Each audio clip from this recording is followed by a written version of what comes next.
Patrice Lumumba was born on July 2, 1925. He was born to a modest family in Unauthorized, a village in Belgian Congo, now the Democratic Republic of the Congo.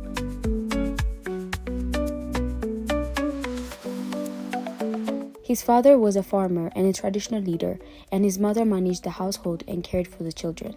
Patrice Lumumba's childhood was shaped by a combination of traditional Congolese culture and the harsh realities of the colonial rule. Growing up in a Belgian Congo, Lumumba experienced both the local customs of the community and the effects of European colonialism.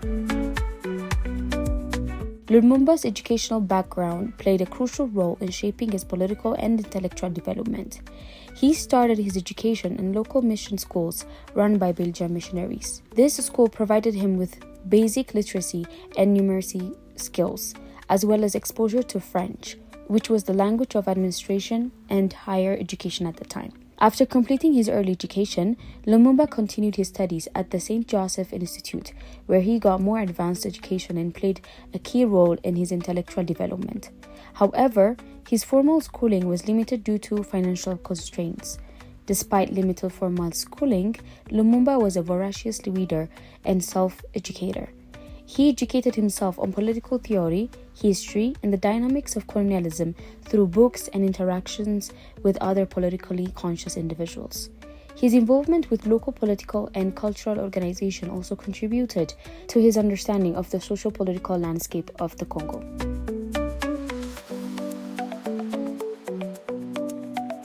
After finishing his studies, Lumumba worked as a postal clerk. This job exposed him to the administrative working of the colonial state and provided him with insights into socio-economic conditions of Congo under Belgian rule.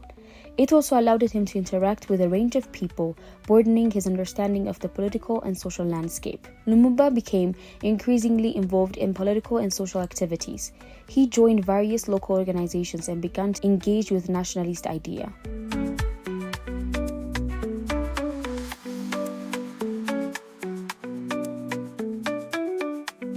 His exposure to political thoughts and the realities of colonial oppression intensified his desire for change.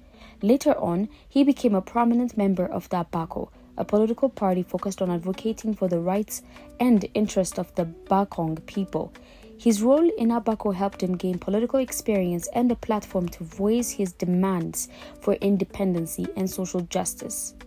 Beside all the involvement he tried his hands at various entrepreneurial ventures, including running a small business.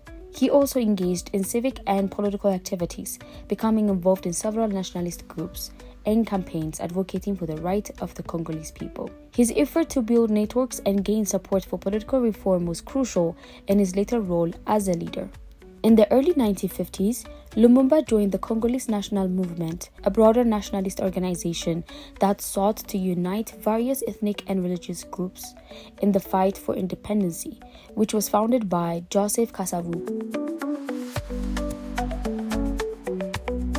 In 1959, Lumumba was arrested and imprisoned by Belgian colonial authorities due to his outspoken criticism of colonial reign and his involvement in nationalist activities. His imprisonment garnered him further attention and support, as it highlighted the repressive nature of the colonial government and his commitment to the cause.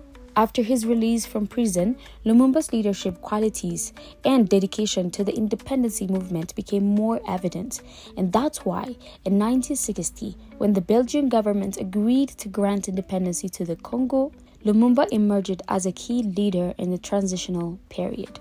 Finally, on June 30, 1960, the Democratic Republic of Congo, then known as the Republic of the Congo, gained independence from Belgium, and Lumumba was appointed as the country's first prime minister. His speech at the independence ceremony was critical of colonialism and emphasized the struggles of the Congolese peoples, solidified his position as a leading figure in the new nation. His leadership style was marked by a combination of passion, nationalism, commitment to social justice, and a drive for political and economic independence. His fall can be traced to a combination of political, military, and international factors. His time was marked by intense political instability. He took office in June 1960, shortly after Congo gained independence from Belgium. His government faced immediate challenges. His effort to centralize power and combat secessionist threats led to frictions with other political leaders. His policies, including his attempt to eliminate corruption and promote national unity, alienated various political groups. But the Cold War played a significant role in Lumumba's downfall. The United States and Belgium, concerned about Lumumba's perceived alignment with the Soviet Union, sought to undermine his government. Eventually, in September 1960, General Joseph Mobutu led a coup d'etat that effectively removed Lumumba from power. Mobutu's coup was supported by Western countries who viewed him as a more reliable ally. After being deposed, Lumumba was imprisoned and handed over to authorities in the secessionist province of Katanga. Despite appeals from various international bodies, Lumumba was executed on January 17, 1961 by a firing squad.